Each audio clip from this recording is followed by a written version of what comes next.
ஆண்டவரும் உலக இரட்சகருமாகிய இயேசு கிறிஸ்துவின் விலையேற பெற்ற நாமத்தினாலே परमेश्वर उद्धार करता है यीशु मसीह के नाम से உங்க எல்லாருக்கும் அன்பின் வாழ்த்தை தெரிவித்துக் கொள்கிறேன். आप सभी को प्रेम से अभिवादन करते हैं. வேதமலை சிதற ஞானத்தின் மூலமாக वचनी दीपक के रोज के ध्यान के உங்களை अनुसार சந்திப்பதில் आपसे मिलने में நாங்கள் மிகுந்த உற்சாகம் அடைகிறோம். हमें बड़ी आनंद होती है. நாம் இந்த வார்த்தை கடந்து செல்வோமா? हम आज के वचन की ओर जाएंगे. மத்தேயு எழுதின சுவிசேஷம் मत्ती रचित सुसमाचार 25ஆம் அதிகாரம் 25वां अध्याय 23 சொல்லப்பட்டிருக்குது. 23 में कहा गया है, अनेகத்தின் மேல் உன்னை அதிகாரியாக வைப்பேன். मैं तुझे बहुत वस्तुओं का अधिकारी बनाऊंगा. அருமையான வார்த்தை. कितना अच्छा वचन है. அதுவும் என்ன சொல்லப்பட்டிருக்குது?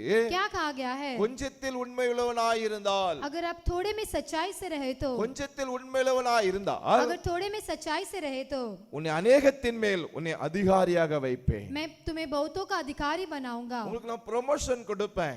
आपको मैं प्रमोशन दूंगा. உங்களை நான் உயர்த்துவேன். मैं आपको ऊंचा करूंगा. உங்களை நான் ஆசீர்வதிப்பேன். मैं तुम्हें आशीष करूंगा. அப்படி கர்த்தர் சொல்லுகிறார். इस तरह से परमेश्वर कहता அப்போ है.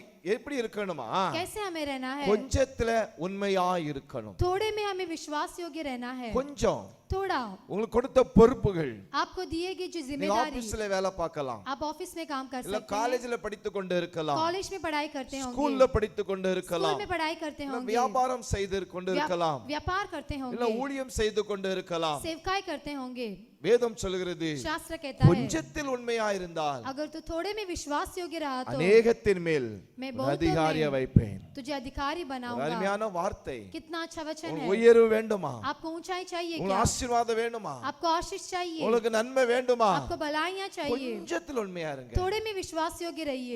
கொடுத்த பொறுப்புல உண்மையா இருங்க. दिए गए जिम्मेदारी में विश्वास योग्य கர்த்தர் கொடுத்த रहिए. ஊழியத்துல உண்மையா இருங்க. परमेश्वर ने दिए सेवकाई में सच्चाई से अनेகத்துல रहिए. आपको बहुतों में அதிகாரியா வைப்பா. आपको अधिकारी बनाएगा. உங்களை தேடி ப்ரமோஷன் வரும். आपको ढूंढकर प्रमोशंस आएंगे. உயர்வுக்கு மேல உயர்வு கடந்து வரும். ऊंचाई के ऊपर ऊंचाई உங்களை आएगी. கைவிட மாட்டார். आपके हाथ को नहीं அப்ப छोड़ेगा. கொஞ்சத்தில் உண்மையா இருங்க. थोड़े में विश्वास योग्य रहिए. अनेகத்தின் மேல் अब बहुतों में உங்களை அதிகாரியா வைப்பா. आपको अधिकारी உங்களை बनाएगा. உயர்த்துவா. आपको ऊंचा உங்க करेगा. தலையை உயர பண்ணுவா. आपके सर को ऊंचा நீங்க करेगा. கீழாகாம आप नीचे नहीं, நீங்க மேலாவீங்க. आप ऊंचे होंगे. நீங்க வாலாகாம आप पूछ नहीं, நீங்க தலையாவீங்க. बल्कि सर ஒரு बनोगे. உயர்வு இந்த மாசத்துல கடந்து इस வரும். महीने में आपके लिए ऊंचाई है. இந்த वचनத்தை इस वचन தியானிங்க. को ध्यान कीजिए. கொஞ்சம் உண்மையா இருங்க. थोड़े में विश्वास योग्य கர்த்தர் உங்களை रहिए. உயர்த்துவா. परमेश्वर आपको ऊंचा நாம் करेंगे. ஜெபிக்கலாமா? हम प्रार्थना करेंगे. அன்பின் பிதாவே நன்றி செலுத்துகிறோம். प्यारे पिता आपको धन्यवाद உடைய करते பிள்ளைகளுக்காக हैं. ஜெபிக்கிறேன். आपके बच्चों के लिए प्रार्थना करते हैं. கொஞ்சத்தில் உண்மையா இருந்தால் थोड़े में विश्वास योग्य रहे तो अनेகத்தின் மேல் बहुतों में அதிகார வைப்பென்று சொன்னீரே.